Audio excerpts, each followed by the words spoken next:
ஒரு பார்ட்னர் நல்லது பண்றாருன்னா இன்னொரு பார்ட்னர் கெட்டது பண்றாரு.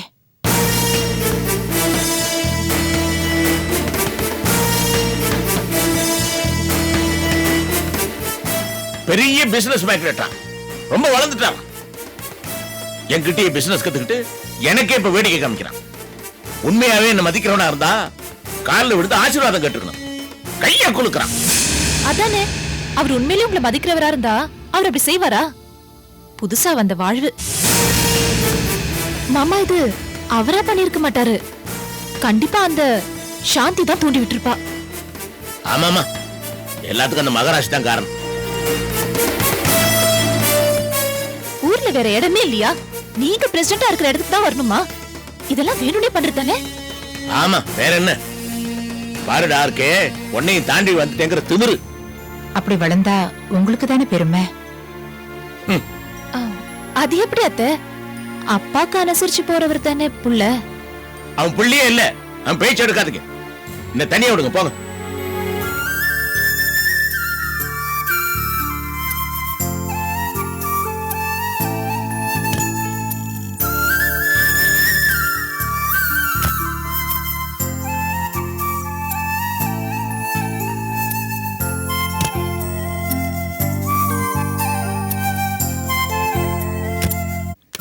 Good morning madam.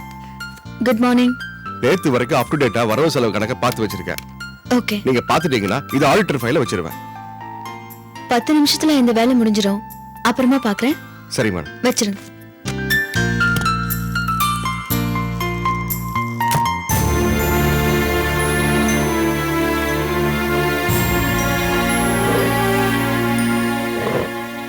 என்ன மாமா, சேம்பர் போனீங்களா? உங்க அப்பா பிரசிடென்ட் என்ன சொன்னாரு? அப்பாவா பேசல, ஆனா பிரசிடென்டா பேச வேண்டியதா போச்சு. உங்களை மெம்பர் ஆக்கிக்கிட்டாங்களா? வேற வழி இல்லாம ஒத்துக்கிட்டாரு. விஜயகுமார் சார் ப்ரொபோஸ் பண்ணதுனால அவரால் பேச முடியல. அவருக்கு கொஞ்சம் உள்ளூர கோவம் தான், ஆனா அதை வெளியே காட்டிக்கல. எப்படி காட்டிக்க முடியும்? உங்க உழைப்பால் நீங்க வளர்ந்து வரீங்க. வளர்ந்துதான் ஆகணும். அதை பார்த்து பெருமைப்படத்தான் முடியும். உங்க வளர்ச்சி யாராலும் தடுக்க முடியாது. பிரிஞ்சவங்க சில சமயம் எப்போது சந்திக்கும் போது இந்த மாதிரி சின்ன சின்ன மோதல் வர்றது சகஜம்தான். வித்தை கத்து கொடுத்த பீஷ்மருக்கு எதிராவே அர்ஜுனன் போர் செய்யலையா? மனசு திடப்படுத்திக்குங்க மாமா. அப்பாவை பார்க்காம இருக்கிற வரைக்கும் ஓகே, அவரை பார்த்தாதான். மாமா, இப்ப நம்ம நடத்திட்டு இருக்கிறது தர்ம யுத்தம் தான். மனசு தளர விடாதீங்க. ஒரு பார்ட்னர் மூலமா அபிராமி விளையாடினா இன்னொரு பார்ட்னர் மூலமா நாம விளையாடுவோம். கரெக்ட் சாந்திமா, நீங்க சொல்றதா கரெக்ட்.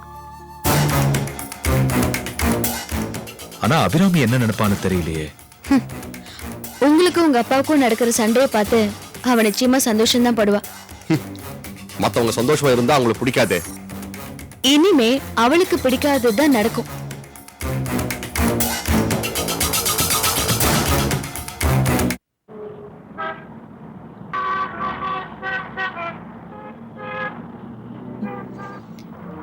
என்னப்பா அது? நான் 500 ரூபாய்க்கு தானே பெட்ரோல் போட்டேன். 800 ரூபாய்க்கு பில்ல கொடுக்குறேன். நீங்க போட்டது 500 ரூபாய்க்கு தான் மேடம். ஆனா இன்னொருத்தர் 300 ரூபாய்க்கு போட்டாரு. அந்த பில்ல உங்ககிட்ட வாங்கி சொன்னாரு. யாரு? அது அவர்தான்.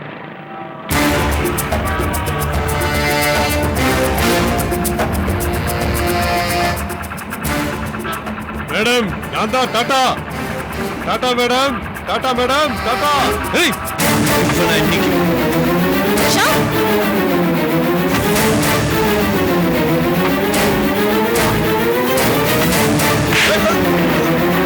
ஏய், நில்லு. நில்லு. ஏய், என்ன? டாடா வரடா, டாடா. என்ன பண்ற? ஏய், தொலைச்சிடுவோம். கை நீட்ட. யார்ட்ட வர? என்கிட்ட வச்சுக்காத, அவ்வளவுதான் சொல்லிட்டேன். ஷாம், விடு ஷாம். நீ என்னடா அவர்கிட்ட போய் என்ன மூர்த்தி இது? ஏமா, எனக்கு பாவம் பார்த்து வண்டி வாங்க பணம் கொடுத்தீங்க.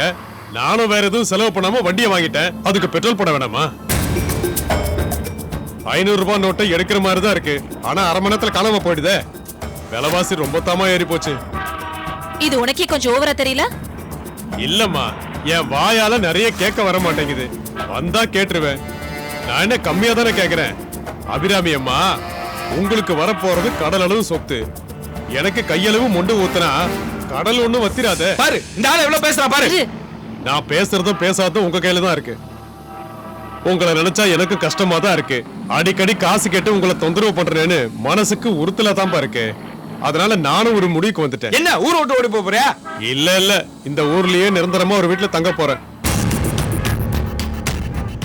வாடகைக்கு வீடு பார்த்தேன். வீடு விலையே அட்வான்ஸா கேக்குறாங்க.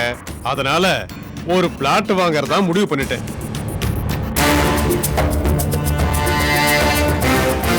டபுள் பெட்ரூம் டீலக்ஸ் பிளாட், 50,000 ரூபாய் அட்வான்ஸ். மீதி 10 லட்சத்தை 10 நாள்ல ரெஜிஸ்ட்ரேஷன் அப்ப கட்டினா போதும். எதுக்கு நீங்களும் மாசம் மாசம் பணத்தை தவணையில தரீங்க? எனக்கு மொத்தமா 15 லட்சம் கொடுங்க.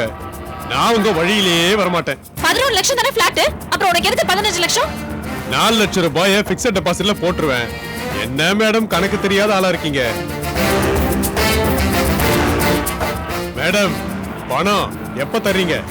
என்னப்பா அது 1000 2000 கேட்டுட்டு இருந்தா இப்ப லட்சக்கணக்கில் கேக்குற? ரெடி பண்ண வேண்டாமா? நாளைக்கு ஃபோன் பண்ணு பாக்குறேன். போன்ல சிக்னல் கிடைக்காது, அதனால நேராவே வர்றேன். மறந்துடாதீங்க 15 லட்சம் ரூபாய். படிச்சு படிச்சு சொன்ன இவங்க கிட்ட காசை காமிச்சு ருசி காட்டாது. இப்ப பார் 100 200 ஆச்சு, 200 500 ஆச்சு, 500 1000 ஆச்சு. இன்னைக்கு லட்சத்துல போய் நிக்குது. இல்ல இனிமே இவங்கிட்ட பேசி பிரயோஜனம் இல்ல. வேற யார்கிட்ட இந்த கர்மத்தை போய் சொல்ல? நம்ம வரவு செலவெல்லாம் பார்க்கதான் புதுசா சம்பந்தி இருக்காரு. போன கொடு.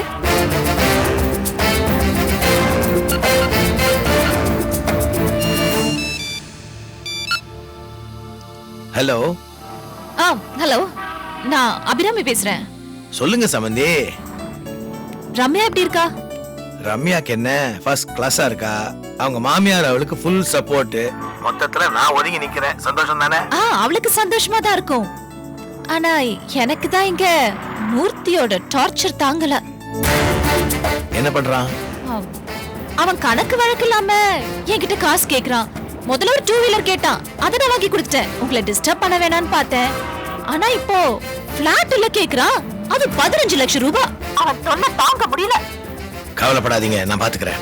நீங்க என்ன பண்ணுவீங்களோ எனக்கு தெரியாது. அந்த மூர்த்தி இனிமே என்ன பார்க்க வரக்கூடாது. வரமாட்டான்.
அப்பாடா, ரோடெல்லாம் ஒரே குண்டும் குழியுமா இருக்கு.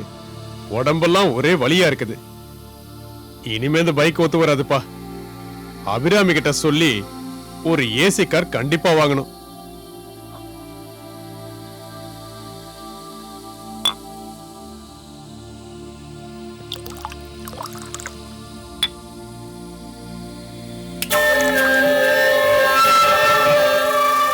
இந்த வெயில் காலம் வந்தாலே கரண்ட கட் பண்ணிடுறானுங்க. இந்த தீப்பெட்டிய வேற எங்க வச்சேன்னு தெரியலையே. நேரத்துக்கு கிடைக்காதே. இங்க இருக்கு.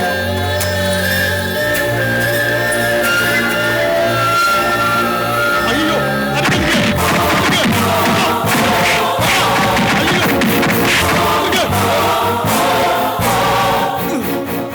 டேய், ரோட்ல பிச்சைக்காரனை அலைஞ்சுக்கிட்டு இருந்தியே, ஏதோ எங்க முதல்ல சீனிவாச ஐயா தயவுல நல்லா இருக்கிய இது பத்தாத அவனுக்கு.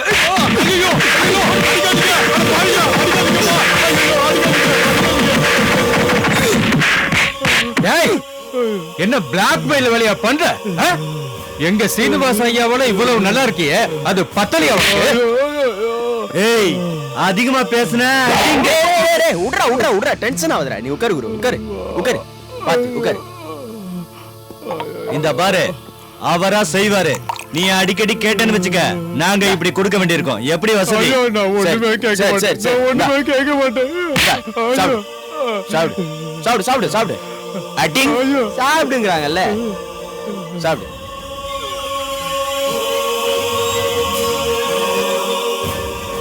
டேய், நீயே கேட்காம இருந்தா நல்லது. இல்ல அடிக்கடி இந்த மாதிரி கரண்ட் கட் ஆகும். எப்படி வசதி? வாங்கடா போலாம். மூர்த்தி, உனக்கு வயசாயிடுச்சு, நாங்க சாப்பிட்டுக்கிறோம்.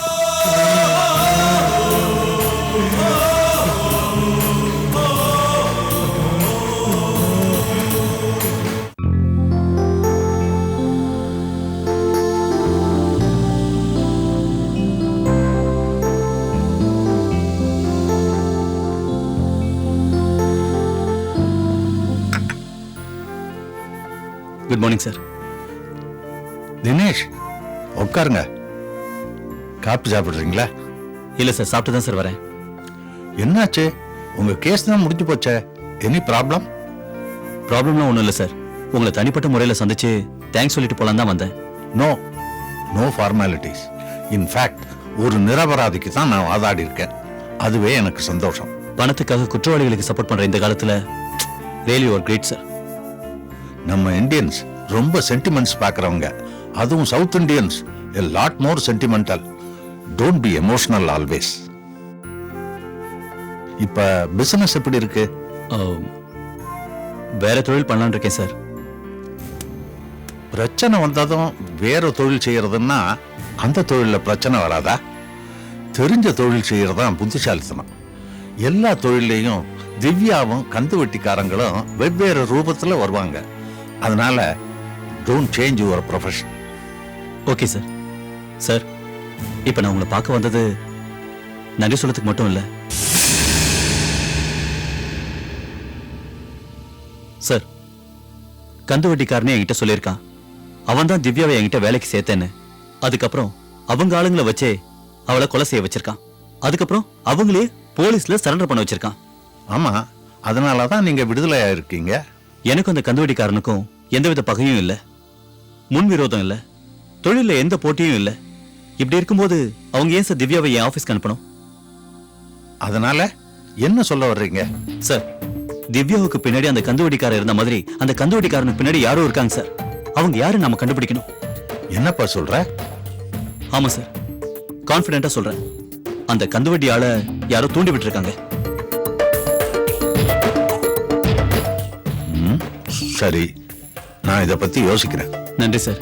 சார், அந்த மர்மமான ஆளை யாருன்னு கண்டுபிடிச்சிங்கன்னா நானும் எங்க குடும்பமும் நிம்மதியா இருப்போம் சார். வரேன் sir. Thank you very much sir. வாங்க.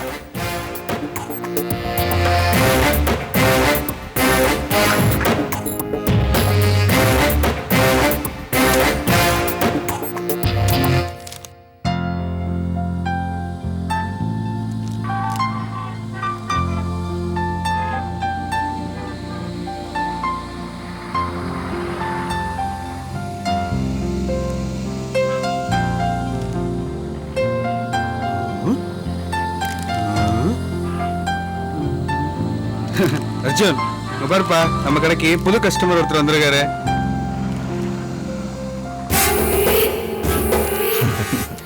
சார், இந்த ஃபைல் என்கிட்ட இருக்கட்டும். Balaji. Okay.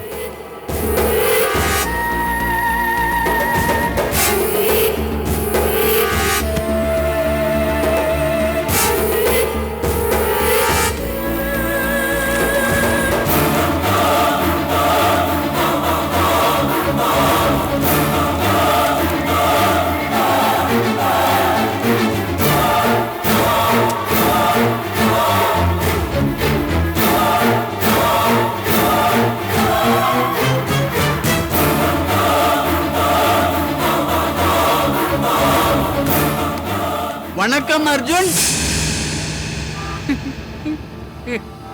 How are you? Very fine. Ah.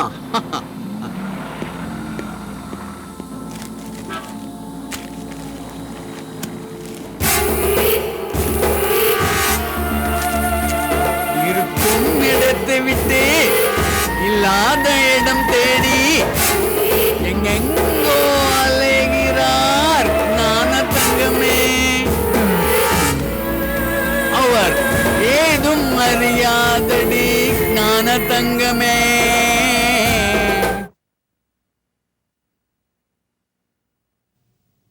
அம்மா, ஐயாவை தேடி யாரோ ஒரு பெரியவர் வந்திருக்காரு. வர சொல்லு. சரிம்மா.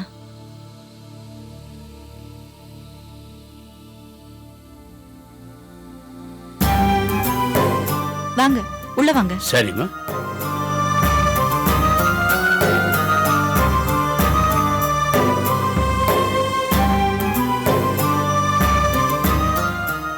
வணக்கம்மா. வணக்கம், வாங்க.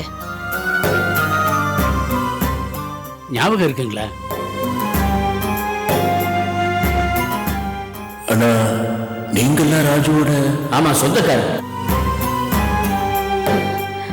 நான் தான் ராஜுவோட தம்பி. அட, நீங்களா? நல்லா இருக்கீங்களா? வாங்க வாங்க. என்ன சாப்பிடுறீங்க? ஒண்ணு வேணாமா, நம்ம ஊர்ல சில பேர் ஹஜ் யாத்திரை போறாங்க. அவங்கள வழி அனுப்புறதுக்காக மெட்ராஸ்க்கு வந்தேன். அப்படியே உங்களையும் ஐயாவையும் பார்த்துட்டு போலாமேன்னு வந்திருக்கேம்மா. எங்களையும் ஞாபகம் வச்சு வந்ததுக்கு ரொம்ப சந்தோஷம். எங்க அண்ணன் உங்களை பத்தியும் ஐயாவை பத்தி நிறைய எழுதுவாருமா. நீங்க அவர் நல்லா பாத்துக்கிட்டீங்களா? நல்லவங்களா என்னமோ சீக்கிரமா போய் சேர்ந்துடுறாங்க.